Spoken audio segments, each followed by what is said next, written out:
Hi, welcome to today's episode of A Breath of Fresh Air, a show that delves deep into the lives of big-name musicians who crafted the hits of the 60s, 70s and 80s. Today we're paying homage to the Welsh guitarist, harmonica player and vocalist Spencer Davis, who became one of the elder statesmen of mid-60s British rock. Between 65 and 67, the Spencer Davis Group was one of the hottest names around. Their chart-topping singles, Keep On Running, Somebody Help Me and I'm a Man, were simply huge. Sadly, Spencer Davis passed away in 2020, but his daughter Sarah suggested we chat with one of his bandmates and best friend to find out more. So I called up Ed Tree on her suggestion and learned that Ed himself is a producer, engineer, guitarist and songwriter with over 30 years' experience. Ed's produced more than 120 albums for a variety of artists and has recorded and toured not only with the Spencer Davis Group, but with people like Rita Coolidge, Juice Newton and Al Stewart. Hi, Sandy. How are you? Hi, Ed. We're talking to you because you were a great friend of the late Spencer Davis. I started working with him in 1982. Some of my favorite times with Spencer was when we were making the So Far CD. We were at the end of a rehearsal one day, and I just said, Spence, how did you start doing this? What was the genesis? And he started his biography from the time his Uncle Herman showed him how to play mandolin up through very early days of the group and issues with his father wanting to be a civil servant as opposed to being a musician. He talked for about an hour, which wasn't hard for him. And I was just writing down song titles the entire time we were talking. And then I held up a sheet of paper and I said, Spencer, here's your autobiographical record. We have to write these songs. We have to make this record. It was such a wonderful experience having him come sit down at a coffee table in the studio with a couple of acoustic guitars, and we sat there with these song titles and wrote these songs, and then got the band together and recorded the album. What do you know about his early life? When he started the Spencer Davis Group, it was with Stevie Winwood on vocals. He was the younger brother of Muff Winwood, and he'd seen the two of them playing in a pub somewhere and thought, this guy is amazing, this young Stevie Winwood. Tell us what Spence says about that. What I remember of that story from Spencer was that he was doing a solo gig. He played acoustic 12-string, did folk blues, and Long John Baldry was a friend of his that was kind of doing the same thing with this Midas 12-string. So he got a gig playing intermissions at this club in Birmingham. And the owner of the club said, you're quite good. I would have you play the whole night if you had a group. And Pete York said, I'm working with this bass player named Muff Winwood. So they went to the Winwood's house. And Muff said, well, you should meet my little brother. And then, of course, then there's the amazing Stevie Winwood at whatever, 16 or 17, playing piano and singing and playing guitar. And so Spencer's like, well, okay, he can come along too. And they started working a club in Birmingham. Stevie Winwood had this gritty voice that was way beyond his years. Spencer recognised his talent immediately. Yeah, absolutely. Well, that'd be hard to miss, wouldn't it? Spencer seemed to have a talent for picking great musicians right from the get-go. His uncle taught him how to play not only the mandolin but the harmonica. Right. And so he grew up in Swansea. His playground was that bombed city during the Blitz. His love of music was kindled at a very tender age, of course, before he met Stevie and Muff Winwood. So they decided to form the Spencer Davis Group. But Spencer was still at school. He'd begun to work in the civil service as a clerical officer at the post office. But he was quite good at school and went on to study his A-levels in languages, becoming the head boy at school in 1959. He moved to Birmingham in 1960 to read German at the University of Birmingham. And apparently in music circles sometime later, Spencer Davis was known as the Professor. Yeah, absolutely. So he was a very clever man.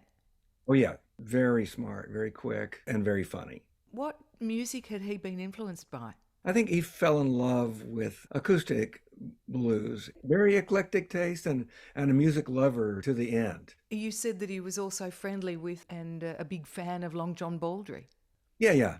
We did a New Year's gig in Vancouver once with Long John Baldry. That was a lot of fun. In those early days, it wasn't long then until they put their first song out, was it?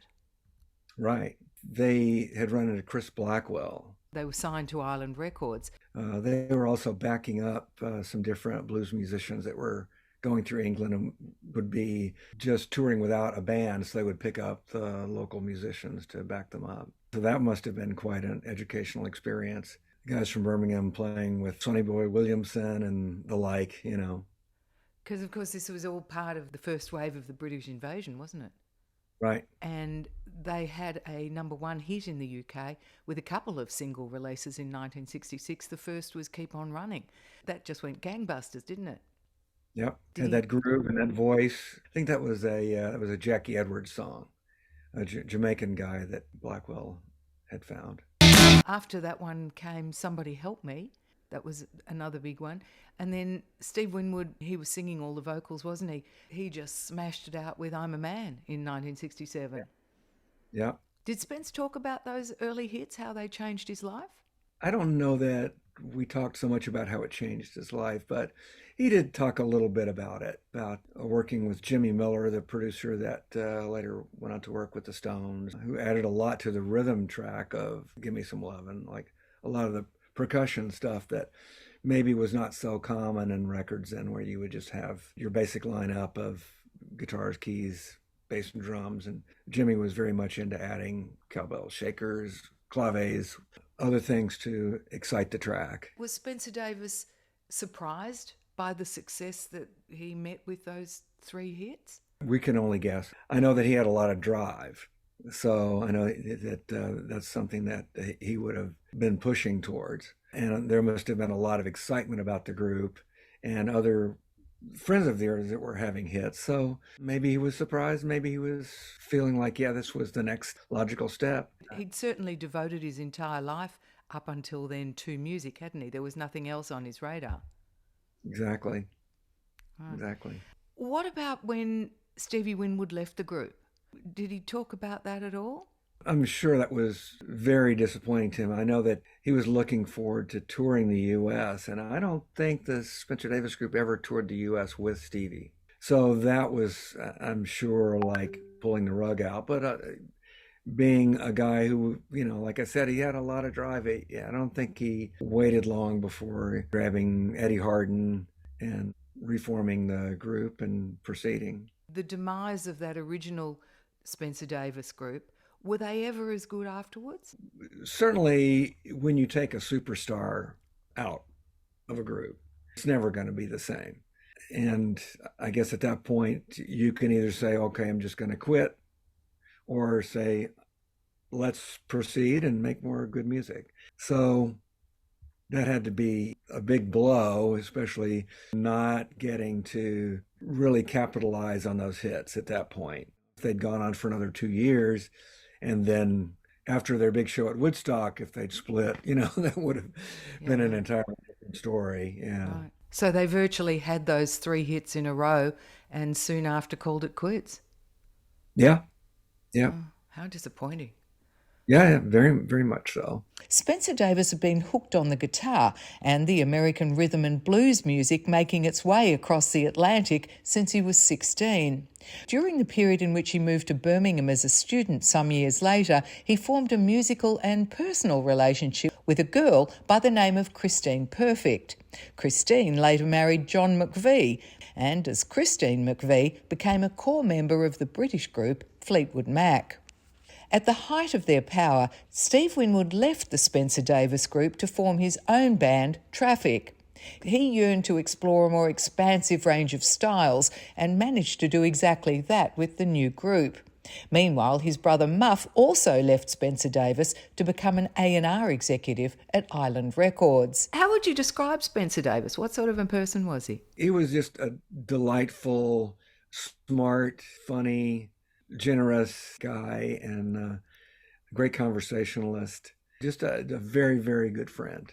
He started up another version of the group in 1973, but they disbanded by 1974. After that, He moved to California and recorded an acoustic album. That was Right. mid-71. Do you know what brought him to move from the UK to California? I don't. I would move Recollect. anyway, if nothing else, just for the weather. Right. He followed that album up with a solo album called Mousetrap, but that one didn't do very well either. So he then moved back again to the UK, formed a new Spencer Davis group. He was relentless, wasn't he? He just didn't give up no matter what happened to him. Was that part of his DNA? Absolutely. Spencer was about 10 years older than me, and I remember going through Heathrow. We'd flown from LA to Heathrow. We were leaving Heathrow and flying to Munich, and we had very little time to catch our flight. And I couldn't keep up with him. He did not seem to age until much later on. When everyone else was slowing down, he was still the Energizer Bunny. He had twice the energy of everybody else. He also got involved in the business of music too, because he had worked with a whole lot of different artists and he continued promoting Stevie Winwood while he was in traffic. Was that just the sort of person he was? Very pragmatic that way. If there was an opportunity and it was within his skill set, he wouldn't back off from doing that. He'd be like, okay, let's do this. So he became a promoter for Island Records, and as Yeah. such he worked with people like Bob Marley and Robert Palmer and Eddie and the Hot Rods. But as I said, he also promoted the solo career of his former bandmate Steve Winwood. So there were obviously no hard feelings between the two. Yeah. Did he remain friends with Steve? I think they maintained a relationship for a long time. Ed Tree, so tell us how you met Spencer Davis. Well, it's sort of a tale of saying yes. I was doing a lot of studio work at that time, and I got a call to play on a novelty record called Rock That Rubik's Cube. So it's another day at the office. Yes, I'll come do that. And the drummer on the session was a guy named Steve Chapman. He's a Brit, very good drummer. So we did the session. And a couple of days after that, I ran into Steve Chapman at an Andy Fraser showcase in Hollywood, just randomly. Oh, well, it was a great session. Great to see you. And then a couple of days after that, Steve Chapman calls me and says, hey, Ed, listen, I'm going on a tour with Spencer Davis. It's the bass player from Poco, who was also British, and Steve was in Poco, and the keyboard player from Poco named Kim Bullard, who I did know somewhat. So 3 members of Poco and Spencer. And there was a British guitar player that was doing it, and they had kicked him out. And they only had a couple of days to prepare to go on the road. And he said, are you available? I said, well, I have things on my calendar, but I could probably clear it if it's a 10-day tour. I can move some things. So I went to what I thought was an audition. They asked me if I could play this one lick. I said, okay, you got the job. Which lick was it that they wanted you to play? I don't remember, but it was something simple. So I had the job. I just didn't know. I thought I was going to an audition, but they had already decided that I was the guy. Steve had said, yeah, he's good and he's quick, so he can learn the show and 1 rehearsals. We had one rehearsal, and then I was on the road with them. That was 1982. One rehearsal to learn the full set list. How do you Yeah. manage that? Well, part of it is, I guess, a common vocabulary. I was a Spencer Davis fan.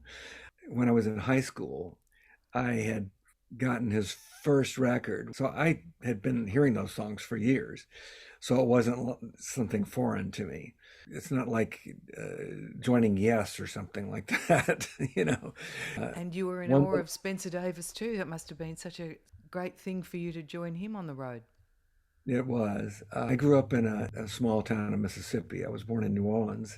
And just one interesting thing about the British blues is that I grew up about 7 miles south of where Robert Johnson was born and about 18 miles north of where Bo Diddley was from. And the very first Robert Johnson song I heard was on a John Mayall record being sung by Eric Clapton. So it was the British, of course, that sent the music from my neighborhood to me. Then I discovered those musicians, and when I was 19, I opened a show for Mississippi Fred McDowell. It's really ironic that it took the British to bring it Yeah. to your ears. Yeah. So what was it like on that first tour with Spencer Davis? It was just really, really a kick. One of the funny things was that Charlie was from the Birmingham area, And in the morning, he would start talking, and I couldn't understand him. He had a heavy Midlands accent. And Steve Chapman, the Londoner, would be the interpreter and say, what he said was, and Spencer would say, the Brits and the Americans separated by a common language. Were you involved in that 1984 album Crossfire? Yes. Tell us a little bit about that. I believe that featured appearances by Dusty Springfield and Booker T. Jones too. Yeah, the most exciting thing for me was Booker T. I wasn't there when Dusty did her vocals, so I never met her. But when Booker T came in, I just immediately went up to him and said, "This is not another day at the office for me. It's just such a pleasure to meet you, an honor to work with you." I can imagine how thrilled you must have been. He would have been another one of your mentors in your early Oh yeah, years. absolutely. I was a huge soul music fan. And how did that album turn out? We did a very different version of I'm a Man. It was a fun experience. Did Spencer Davis go into these albums hoping to have hits from them? And if that was the case, did he show disappointment when he didn't? I never saw the disappointment like that. I think he was a realist. He was such a legacy name that he could do a tour without a new record. There were always, I think, three groups of people that would come see Spencer Davis. Some people that would know the name but not have any idea that Steve Winwood was the lead singer, and just, oh, Spencer Davis group, I like that. Gimme Some Lovin, so I'm going to go hear that band. Mm-hmm. Then there would be people that would be coming to the show knowing that Steve Winwood wasn't going to be there and say, I'm curious about what is this going to sound like. And other people that would come going, I just want to hear what they're doing now, not expecting anything that it was going to sound like the Winwood years. It must have been rather difficult for him, though, I can imagine, no matter what pragmatist he was, to have three massive hits like that and never to be able to replicate that success again in your lifetime. Yeah, there are so many groups and so many musicians that never have a hit. So he was never reluctant about playing the songs or like wanting to hold back from performing something because that was the Winwood years. So I'm just going to do the new songs. He was never like that. And he was also very generous in terms of there would be multiple singers in the band. I think almost every group that I played with, there were at least four lead singers. So then he always wanted the four mics across the front to be equal. He was up front. We were all backing musicians. He wanted band members that were contributing, and he wanted the audience to know that was the presentation. He was very generous that way. I know that he made lots of guest appearances with headliners like the Grateful Dead and Hall & Oates. Right. And then in 93, he formed what he called the Classic Rock All-Stars. And then in 96, he upgraded it to the World Classic Rockers. That included the late Randy Meisner from the Eagles, Carmine Appice from Vanilla Fudge, and former Paul McCartney sideman Denny Lane. Right. Great bunch of musos there. Yeah, excellent. Since 1997, the World Classic Rockers have represented a number of the world's best musicians, playing a range of their chart-topping songs. Their high-energy, fan-friendly performances feature hit after recognisable hit. In 2001, Spencer Davis began touring with a rebuilt Spencer Davis group. In 2006, he released the album So Far, on which he looked back on his Welsh roots. This was the first album that he and Ed Tree had written together. He said, let's write your biography. It's an interesting story. Let's make those into songs. And it was just a wonderful, wonderful project to do. Spencer could get distracted by a lot of things because he was interested in so much. But when we were writing the songs, it was very, very focused. 2 acoustic guitars, 2 cups of coffee, 2 notepads. What do you got? We didn't let go until we had a completed song. So Far is the title cut and just sort of encapsulates. It's been a good ride so far, meaning I'm not done yet. This has been a really interesting life, but there's more to come. Was he treated like a hometown hero in Swansea? Yeah, people loved him there. Yeah, he was well loved. They didn't erect a plaque or a statue or anything to his memory as yet? I don't think so. They probably should. Yeah, it may well come. Were you incredulous about the energy he exerted? It was inspiring. I'm a hiker. I'm in pretty good shape, but he was really hard to keep up with until later on when he had a couple of surgeries. That slowed him down. And did he keep himself in good shape? I think being active, he did keep himself in pretty good shape. But if you do that much traveling, I don't know how many miles he had on United Airlines, but around the world many times. I think that, eventually. Caught up with him. Yeah, it did. Yeah, And, I guess you can't keep running forever, can you? no. Did he ever tell you about his affair with Christine McVie? A little bit, just in that, he really liked her. I think she liked him and gave him some credit. I saw a documentary where she mentioned him, that he had turned her onto some music, which he was always turning people onto music. No other details about it, but he was very fond of her. Yeah, I mean, she was very young at the time too. She was studying art and sculpture, I think, at university, wasn't she? Yeah. We're going to have to wait for the book to come out, not just the musical biography. Right. Spencer was in love not only with Christine Perfect, as she was known then, but also with his hometown of Swansea. Several of the tracks on his biographical album so far relate to his childhood and youth. Mulberry Avenue, which was the street that his mother's house was on. And I said, why don't we write a song from the perspective of the street, talking about your mother? I remember Mary when she was a young girl. I remember when she was growing up. And so it was really tender to see him try to sing that song in the studio for the first time. He could not get through it. It just choked him up. And he dearly loved his mother. And I met her quite a number of times. And she was a pretty tough cookie. She'd lived through hard times in the war, but you could just see that beautiful, close relationship, and she was a kick. He wasn't that young when he lost her, was he? No, she lived a long time. He never considered going back to live again in Swansea? Don't think so. I think he was always really wanted to be around the center of where music was happening. I think Swansea would have been a little too remote for him. And of course he had a partner and 3 children and eventually 5 grandchildren, so I'd imagine he wanted to be close to them too. Oh, absolutely. When he split up with his wife, all the kids stayed in California. And, I've known those kids since they were children. And he dearly loved them. They love him. We lost his daughter, Lisa, this year to cancer, which was really tragic after losing Spencer just a couple of years ago. Did his marriage split up because of that rock and roll lifestyle? When I first started working with him in '82, she was already gone. So that predated me. Talking about that rock and roll lifestyle, it must be really tough on people like you to have lost so many friends along the way. Does that affect you? Sure. 2 of my very best friends are gone. Not only Spencer, but I was in a band called The Bum Steers, and my songwriting partner in that group was a guy named Mark Foss, and we were best friends for 40 years. And I lost him a few years ago. And the drummer, Billy Block, died a couple of years before Mark did. Just the bass player and I are left from that group. That's very tough. I have a list of musicians that I've worked with and known that have gone on.